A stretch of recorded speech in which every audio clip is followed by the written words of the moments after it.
Hi everyone, before we get into this poem here, it's basically that there's something strange and bizarre about this poem. And you know what that is? Well, let me tell you. It's about some sort of mythical monsters. Monsters are like the type of things that you ever see. Like you're scared of the monster that's coming haunting you under the bed or hiding in the closet. Like every single monsters. Some are big, some are small, some are tentacles, and some of our beady eyes. Got like a bunch of them. But no matter what, it's all an imagination. What I can tell is this. Nobody knows anything about the monsters. What type of monsters do you think you know? It's something that you never take in or something you just know it. Maybe then it's best if I can tell you this sort of a poem. It's a book. There's a short one. It says, of such great powers or things, there may be considerably a survival of the hugely remote period when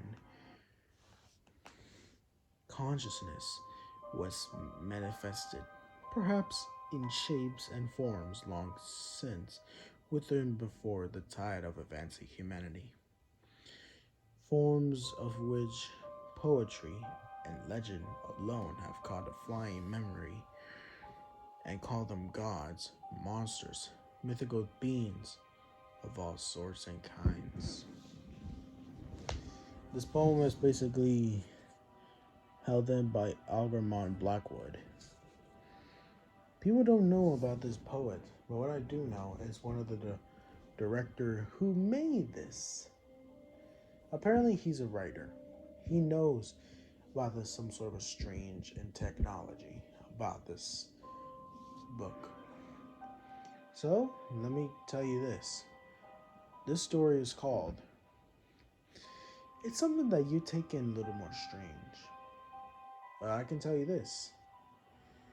This book is called. Actually, it's not a book. It's some sort of a short story. But if you know what the story is, you'll get to know. But I can't really tell you about the short story. This short story is called The Call of Cthulhu. Cthulhu. Well, that's what it calls. So the short story was called The Call of Cthulhu, and its director H.P. Lovecraft.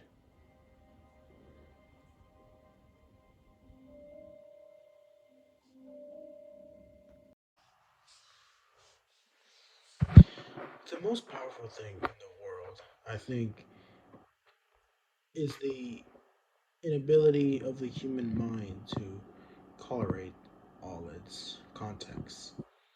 We live in a placid island of ignorance in the midst of black seas of infinity, and it's not meant that we could voyage far. The scientists, each turning in its own directions, have hitherto harmed us little. But someday the piecing together of dislocated knowledge will open up such terrifying facets of reality and of our own frightful position therein, that we shall either go mad from a revelation, or flee from the deadly night into the peace and safety of the new dark age.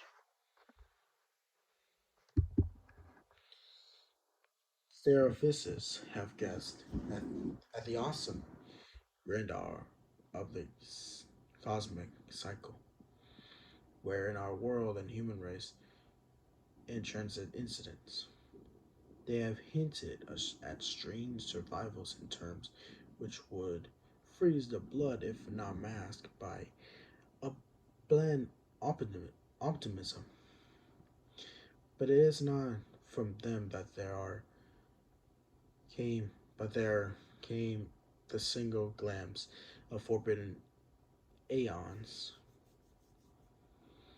which chills me when I think of it and maddens me when I dream of it. That glimpse, like a dread glimpse of truth, flash out of from the accidental piecing together of separate things. In this case, an old newspaper item and the notes of the dead professor. I hope that no one else will accomplish this piercing out. Certainly, if I live, I shall never knowing supply a link in a so hideous a chain. I think that the professor too intended to keep silent regarding the part he knew, and that he would have destroyed his notes, and not sudden death seized him. My knowledge of the thing began in the winter of 1926 to 1927 with the death of my granduncle George Gamow Engel, professor emeritus of Semitic languages in Brown University, Provence, Rhode Island. Professor Engel was widely known as the authority of on accident inscriptions, and had frequently been resorted to by the heads of permanent museums, prominent museums, so that his passing at the age of 92, he may be recalled at so many.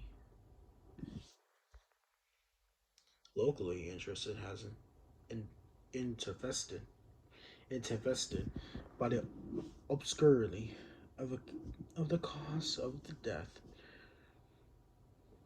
The professor had been striking while this returning from the Newport boat, fallen suddenly, as witness said, after having been jolted by a unusual looking negro who had come from one of the queer dark courts on a precipitous hillside which formed a shortcut from the Waterford to the deceased home in William Street. Physicians were unable to find any visible disorder, but concluded after pure, pureplex debright that some obscure lesion of the heart induced by the brisk ascent, if so steep uphill by so elderly a man, was responsible for the end. At the time, I saw no reason to descend from the dignity, but latterly I am inclined to wonder, and more than wonder.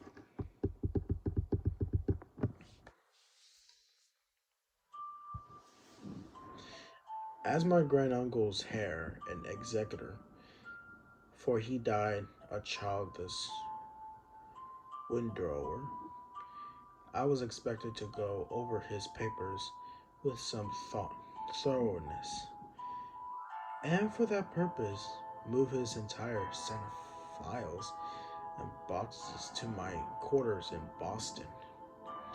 Much of the material which I collated would be later published by the American Assyriological Society. But there was one box which I found exceedingly puzzling, and which I felt much averse from shewing to other eyes. It had been locked, but I did not find the key till it occurred to me to examine the personal ring which the professor carried always in his pocket. Then indeed I succeeded in opening it. But when I did, so seem only to be confronted by a greater and most closely locked barrier. For what could be the meaning of the career day? Bas relief and the disjointed jauntings, ramblings, and cuttings which I found. Had my uncle in his latter years become credulous of the most superphysical impostors? I resolved to search out of a ceramic sculpture responsible for this apparent disturbance of the old man's peace of mind. The bas relief was a rough rectangle less than an inch thick, about 5 by 6 inches in area. Obviously, a modern origin. Its design, however, were far from molten in atmosphere and suggestion, for although the verges of Cuspium and Futurism are many and wild, they don't often reproduce that cryptic regularly which lurks in prehistoric writings.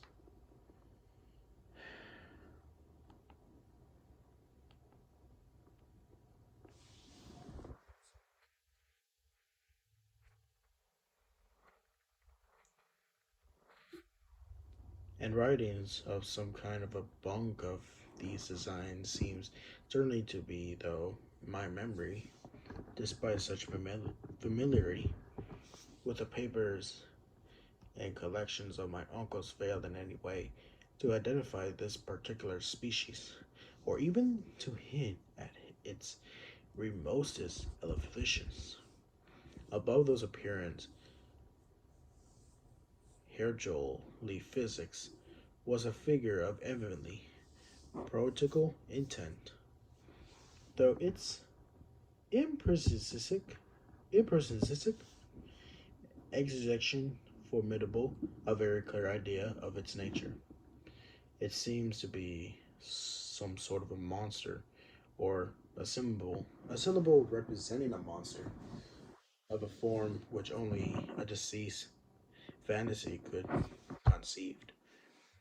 If I say that my somewhat extravagant imagination yielded simultaneous pictures of an octopus, a dragon, and a human color creature, I shall not be unfaithful to the spirit of a thing. A poultry, tentacle head, surmount a ghost career, a scaly body with rudimentary wings, but it was a general outline of the whole which made it most shockingly frightful. Behind the figure was a vague suggestion of the South-European architectural backgrounds. The writing accompanying this ollie was, aside from the stack of press cuttings in Professor Engel's most recent hand, and made no presentees to literary style. What seems to be the main document was headed Cthulhu Cult in characters painstakingly painted to avoid the, the environment's reading of a word so unheard of. The manuscript was divided into two sections. The first, the first of which was headed 1925 Dream and Dream Work of H.A. Wilcox at 7 Thomas Street, Provence, RI, and the second narrative of Inspector John R. Reese, 121 Greenville Street, New Orleans, LA, in 1908. AASTMG notes on same and Professor's Web aced. The other manuscript papers were all brief notes, some of them accounts of a queer dream of different persons, some of them criticism from Thoroscopical books and magazines, notably W. Scott Elliott's Atlantis of the Lost Immora, and the rest comments on long surviving secret societies and hidden cults from the reference to passage in such mythical and anthropological sources books as Fraser Golden Bra and Miss Murray's Witch Cult in Western Europe. The cuttings largely alluded to outright mental illness and outbreaks of group folly or mania in the spring of 1925. The first half of the principal manuscript told a very particular tale. It appears on March 1st, 1925. A thin, black young man of neurotic and excited aspect had called upon Professor Engels, bearing the singular clay bas relief, which was then exceedingly dampened flesh.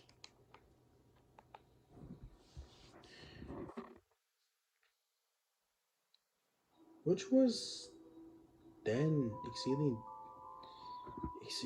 flash and damp. His card bore the name of Henry of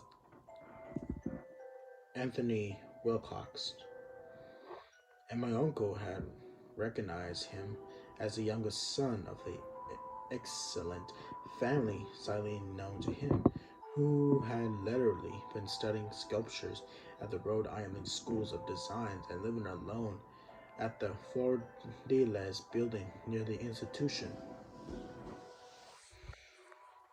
Wilcox was a precocious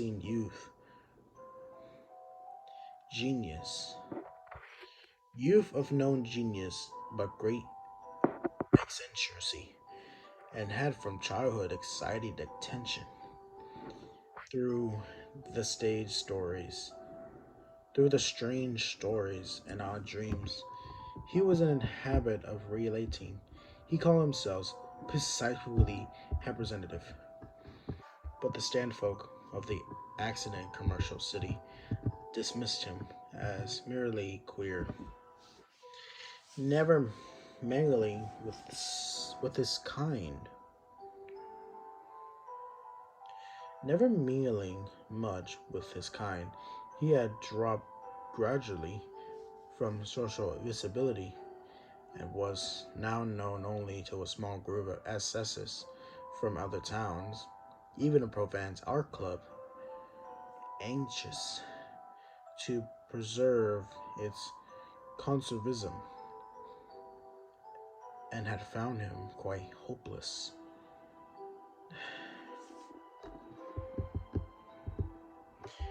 On the occasion of the visits, the professor manuscript, the sculpture, absorbedly asked for the benefits of his most archaeological knowledge in identifying the hieroglyphics on his bas relief. He spoke in a dreamily settled manner which suggests opposed and alienated sympathy. sympathy, and my uncle shewed some sharpness in replying for the conscriptious freshness of the tablet, impiled kinship with anything but archaeology. Young Wilcox's rejoinder, which impressed my uncle enough anything but to make him recalled and recorded verbatim, was of fantasticality poet cast, which most have typified his whole conversion conversation, and which I have since found highly characteristic of him. He said, "It is no indeed, for I made last night in a dream of a strange cities, and dreams are older than brooding Tyre, or the Cumberland Sphinx, or garden girl Balon." It was then that he began that rambling tale which suddenly play upon a sleeping memory, and won the fevered interest of my uncle. There have been a slight earthquake's tremor that night before, the the most concern concernable considerable felt in New England for some years, and Wilcox's imagination had been keenly affected upon retiring. He had an unprecedented dreams of great cycling cities of Titans block and skies flung monoliths, all dripping with green ooze and sinister with latent horror. Hydrophysics, hydrology physics had covered had covered the walls and pillars, and from some underdetermined point below had come with a voice that wasn't a voice, a chaotic sensation which only facility could transmute into a sound, but which the render, render render by the almost unpronounceable jumble of letters. Cthulhu 15. 15. This verbal jumble that was a key to recollection which excited and disturbed Professor Engel. He questioned the sculpture with scientific minuteness and studied with almost frantic instantly the bas relief on which the youth had found himself working, chilled and clad only in his night clothing. When waking had stolen bewildering over him, my uncle blamed his old age. Wilcox afterwards said,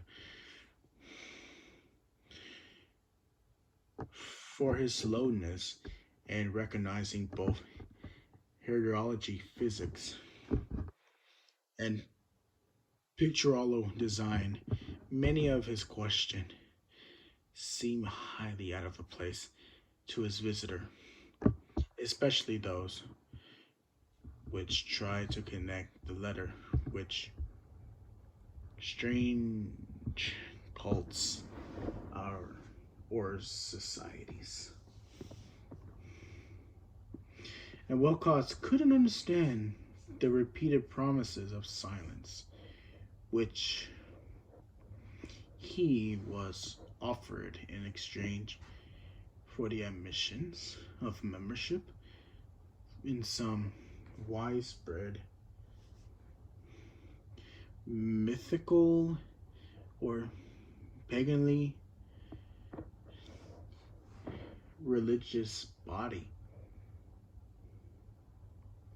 When Professor Engel became convinced that the sculpture was indeed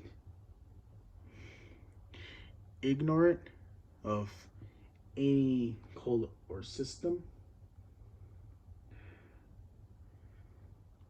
our cryptic lure,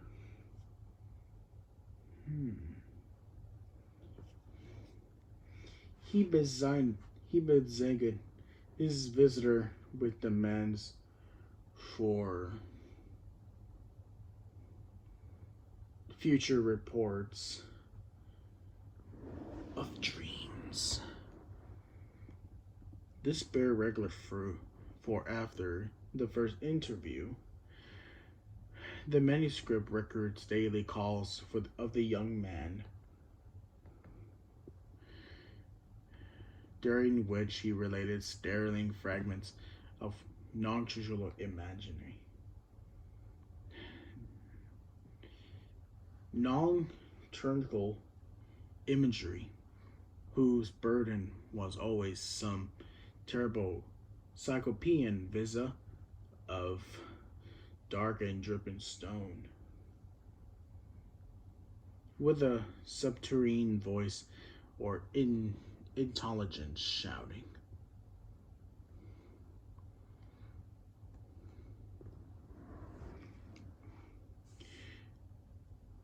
Monstrously in or intelligent shouting monotonously in imagical sense impacts uninscribable save as gibberish. The two sounds most frequently repeated are those rendered by the letters Cthulhu in Relaya. On March 23rd, the manuscript continued. Wilcox failed to appear, and inquiries at his quarters revealed that he had been stricken with an obscure sort of fever and taken to the home of his family in Waterman Street. He had cried out in the night, arousing several other artists in the building, and had manifested since then only alteration of unconsciousness and delirium. My uncle at once telephoned the family, and from the time forward kept close watch of the case, calling often at the Thayer Street office of Dr. Toby Tilbury, whom he learned to be in charge. The youth's feeble mind apparently was dwelling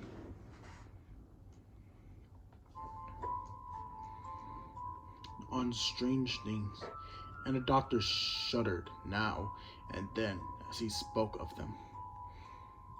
They included not only the repetition of what he had formerly dreamed, but touched wildly on a gigantic thing, miles high, which walked or lumbered about.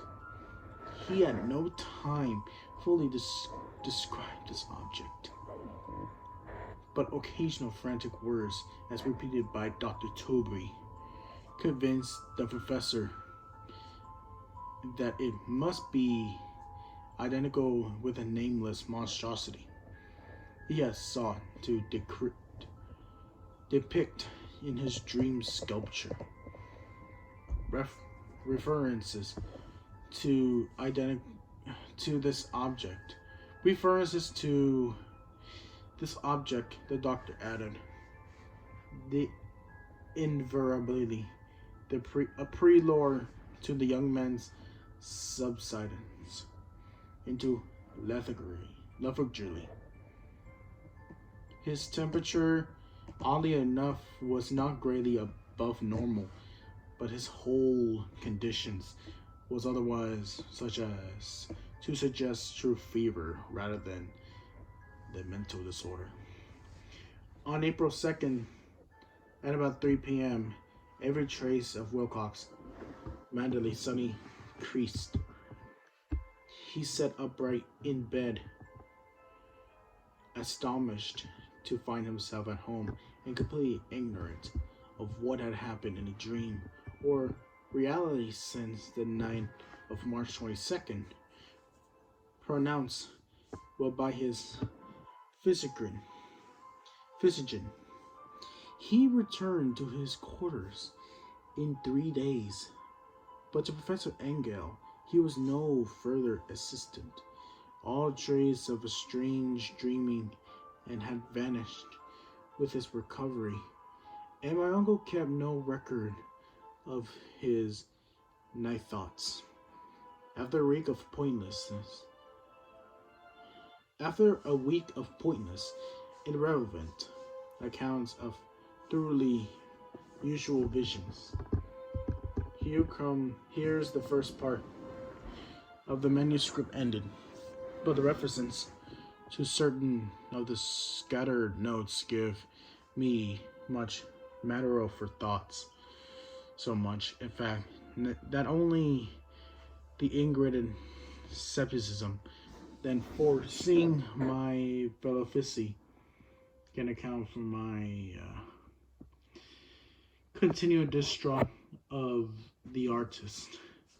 The notes in question were those descriptive of the dreams and of vicious persons.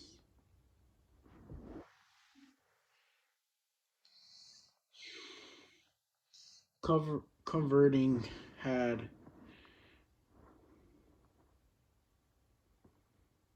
hmm,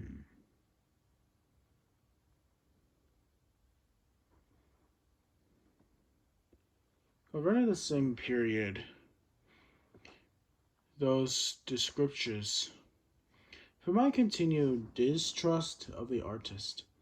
The notes in questions were those descriptives of the dreams of vicious persons, covering the same period as that in which young Wilcox, had had his strange visitations. My uncle, it seems, had quite quickly instituted a prolifically far-flung body of inquiries among nearly all the friends whom he could question without apprehensions, asking for nightly reports of their dreams and the dates of any noticeable visions of some time past. The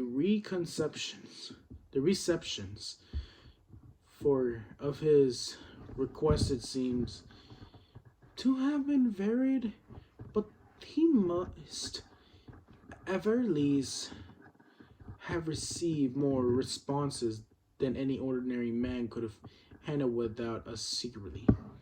This original correspondence was not preserved, but his notes form a thoroughly and really significant digest. Average people in society and business, the New England traditional salt of the earth, gave an almost completely negative results. Through scattered cases of uneasy but formless nuptial impressions appeared here and there, always between March 23rd and April 2nd, a period of a young Wilcox delirium. Scientific men were little more affected, though 4 cases of vague descriptions suggest fugitive glimpses of strange landscapes. And in one case, there is mention of a dread of something abnormal. Abnormal. It was from the artists and poets, and that are. It was from the artists and poets that the pyramid answers came, and I knew that panic would have broken loose. Had they been able, had they been able to compare notes, as it was lacking their original letters, I have suspected the computer of asking, having asked, suspected the compiler of having asked leading questions, or of having ended the correspondence in corroboration of what he had lately resolved to see. That's why I continue to feel that Wilcox somehow consisted of an old data which my uncle had possessed. Had been imposing on the Vernon scientist. Those respondents from Asbestos told a disturbing tale from February 28th and 8, from February 28th to April 2nd. A large proportion of them had dreamed very bizarre things. The instantly of the dreams being immeasurably the stronger during the period of the sculptor's delirium. Over the fourth of those who reported anything, reported scenes and half sounds, not unlikely those which Wilcox had described. And some of those dreamers confused acute fear of the gigantic nameless thing and visible towards the last. One case which the note describes with emphasis and phrases was very sad. The subject, a widely known archaeologist, architects, with leanings towards theosophy and occultism, went violently insane on the date of a young Wilcox seizures and expired several months later after the incessant screamings to be saved from some escaped dozens of hell. Had my uncle referred to those cases by the name instead of merely by number, I should have attempted some corroborations, and personal investigation, but as it was, I succeeded in tracing down only a few. All of these, however, bore out of notes in full. I have often wondered if all the objects of the professor's questioning felt as puzzled as I did this fractions. It is well that no explanation shall ever reach them.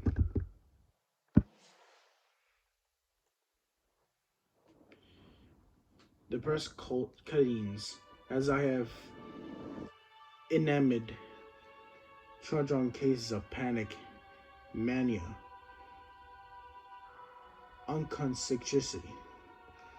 During the given period, Professor Engel must have employed a cutting burial, for the number of extracts was tremendous and its sources scattered throughout the globe.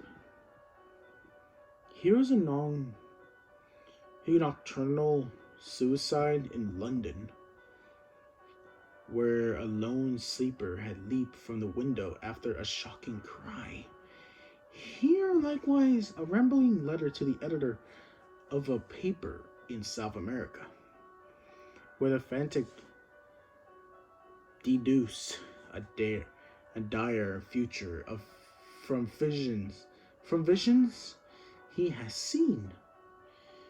A dispatch from California describes a therophysics colony as donning white robes and a mass for some glorious fulfillment, which never arrives. Worthless items from India speak guardedly of serious native unrest towards the end of March. Voodoo's orgies multiply in Harta. An African outpost reports anonymous mutterings.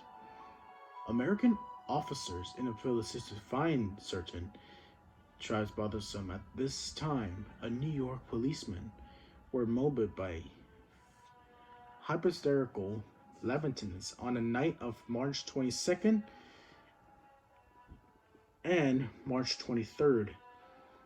The west of Ireland, too, is full of wild rumor and legendary, and a fantastic painter named Ardos Benon hangs a blasphemous dream landscape in the Paris spring salon of 1926.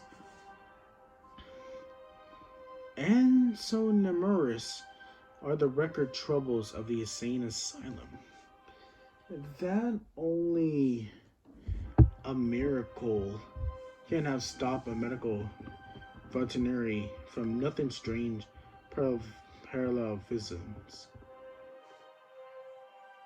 Parallelisms and drawing mythoscaled conclusions. A weird bunch of cuttings, all told. All I can at this day scarcely envisage. The careless rendelism with which I sent them aside, I was unconvinced that young Wilcox had known of the older matters mentioned by the professor.